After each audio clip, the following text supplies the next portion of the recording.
Hey there, garden fans, and welcome back to the Permaculture Homestead.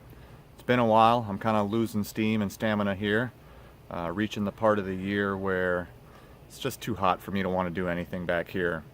I don't weed, I don't do any kind of pest control, so a lot of my annual veggies have kind of died out by now, but there's still tons of perennial food growing here, and that's one of the joys of growing a perennial food forest. There's always something in season, fruiting, flowering, providing for our homestead here.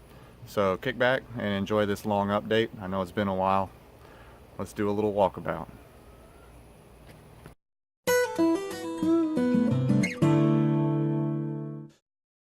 So in spite of the messy, unkept looking nature of this place and the weeds that I allow to grow, there's still tons of stuff growing on back here. I grow ever-bearing raspberries, so we get about 2 crops a year. We've already had a spring flush and spring growth, and now a lot of that spring growth is putting on some weight, and we have fall raspberries coming in. So just getting back to what I initially said, the joy of having a perennial food forest is that we've always got some sort of food growing on here in the homestead, regardless of what the annuals are doing and how they're looking. Another provider for us is the elderberry. And elderberry, for us, they start flowering in about April, and they will fruit and flower all the way until about September for us. So I harvest elderberry weekly, and that's been a pretty good source of jams, jellies, syrups, and medicine overall. Now there are some annual crops still growing that hadn't quite been tore up by any insect or pest damage. Basil, okra, basil's flowering right now. We hadn't had a lot of rain in the past couple weeks, so I don't come out here, I don't water. I'm really letting Mother Nature do what she does best here and just kind of produce, and whatever it does produce is what we get. Passion fruit is growing all over the food forest. It's kind of using this pawpaw tree as a trellis. The pawpaws I have on site are over 6 feet tall now, which brings me a lot of promise for the years to come. This is the most growth they've put on since they've been here in 4 years. Another producer for us right now is moringa. Moringa, we eat the leaves, we eat the greens. Before we get our first frost, I'll harvest whatever is still on the tree and turn that into a powder that we mix into breads and just any other flour-based thing, pancakes. We really sprinkle a little bit of moringa powder into anything we make. So moringa is another one growing for us right now. There are a lot of weeds on the homestead. I do let the goldenrod go. This is a food source for my bees, so I'm not trying to inhibit that. There's a lot of wild asters coming in. This is lamb's quarters, which we use as a substitute for spinach. As I trickle on through here, we still have tons of herbs that, of course, I can never just keep up with. You know, I can't drink enough lemon balm and mint tea.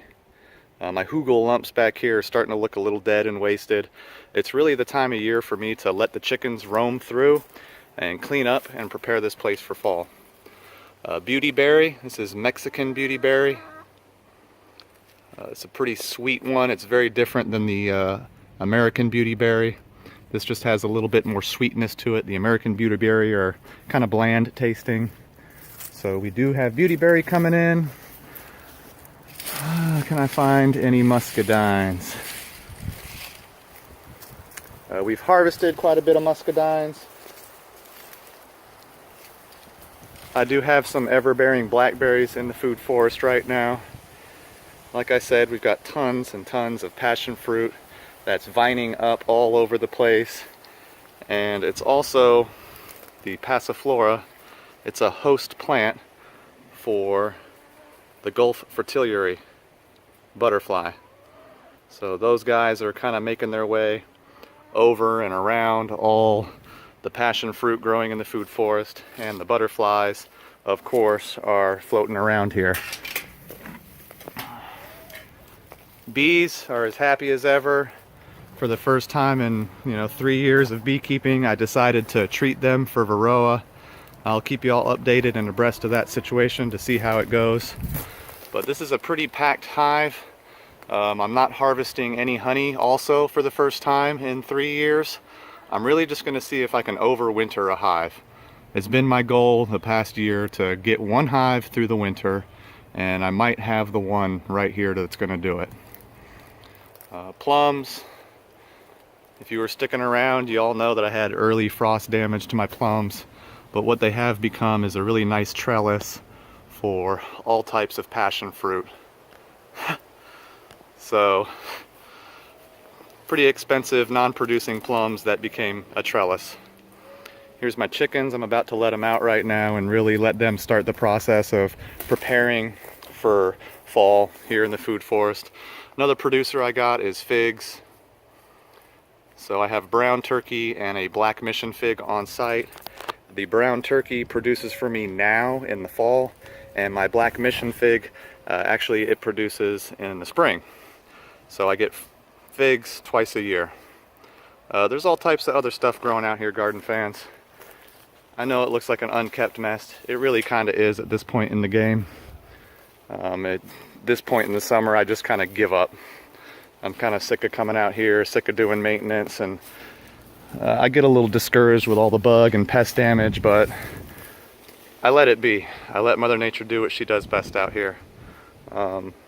Still have sweet potatoes that I'm about to harvest here out of puckets. These should provide us with sweet potatoes up until Thanksgiving. I've been missing y'all, kind of. Once again, I'm growing a little weary of doing all the gardening thing. I got a new job and a lot of things are coming up. I appreciate y'all watching and appreciate your support as always. Keep in touch and keep me motivated, please. It's tough to do videos and keep a channel, especially with YouTube cracking down on people. So appreciate y'all, love y'all. Thanks for your support. God bless.